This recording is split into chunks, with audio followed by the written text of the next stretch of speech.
Peut-être que tu connais cette sensation. Tu as tout pour être heureux, ou du moins c'est ce que les autres pensent. Mais à l'intérieur, c'est comme un grand silence. Pas de joie profonde, pas d'excitation véritable, juste rien. On appelle ça parfois l'emptiness, le vide intérieur.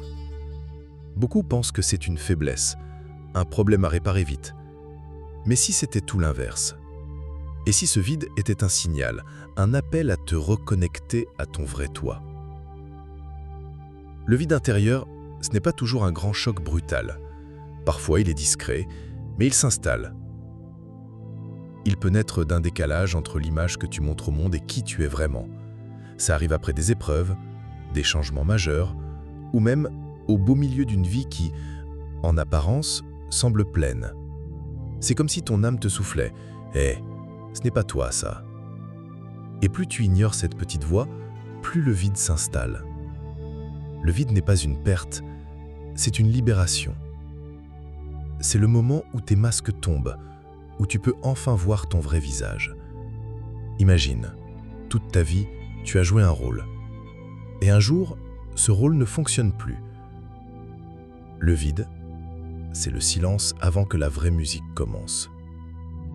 Les stoïciens voyaient le vide comme un espace sacré, un espace où tu peux observer la vie sans distraction. La psychologie moderne parle de vide existentiel. Ce n'est pas un manque, c'est une réaction naturelle face à la découverte de notre vulnérabilité. Carl Jung disait « Celui qui regarde à l'extérieur rêve, celui qui regarde à l'intérieur s'éveille ». Et c'est exactement ça. Quand on ressent ce vide, on a souvent un réflexe, le remplir. Plus de travail, plus de distraction, plus de consommation. Mais ça, c'est comme mettre un pansement sur une plaie qui a besoin d'air. Ça cache le problème, mais ça ne le guérit pas. Et souvent, le vide revient, plus fort. Alors, que faire? D'abord, accepte sa présence. Ne lutte pas, observe. Mets tes rôles en pause. Qui es-tu sans ton métier, sans ton statut, sans tes responsabilités? Pose-toi les vraies questions. Qu'est-ce que j'ai négligé en moi? Qu'est-ce qui ne m'apporte plus de joie? Quelle croyance m'enferme encore? Cherche l'authenticité dans les petites choses, dans la manière dont tu manges, dont tu parles, dont tu choisis. Et surtout, offre-toi du silence, marche seul, médite, écris. Dans le vide, tu entendras des réponses que le bruit du monde étouffe. Si tu veux vraiment transformer ce vide, voici quelques exercices simples. Le journal du vide.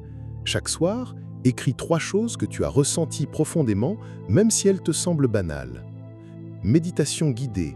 Ferme les yeux et demande-toi « Qu'est-ce que je ressens vraiment ?» Inventaire de vie. Liste toutes tes activités et barre celles qui ne te nourrissent plus. 1 heure seule, sans téléphone, sans musique, juste toi et tes pensées. Au début, c'est inconfortable, mais ensuite, c'est libérateur. Quand tu traverses le vide, tu gagnes en clarté. Tu sais ce qui compte. Tu ressens une paix intérieure, même dans l'incertitude. Et surtout, tu as confiance, parce que ta valeur ne dépend plus du regard des autres. Ce vide n'est pas une fin, c'est une porte, une ouverture vers un nouveau chapitre.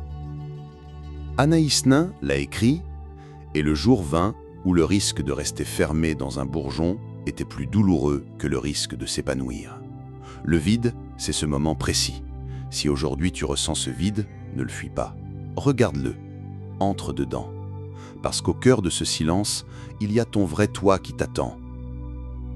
Le vide n'est pas un trou, c'est une ouverture. Et une fois que tu auras osé le traverser, tu ne seras plus jamais la même personne. Si tu es arrivé jusqu'ici et que tu as aimé cet enseignement, je t'invite à t'abonner à cette chaîne pour plus de contenu inspirant. Que la paix vous accompagne.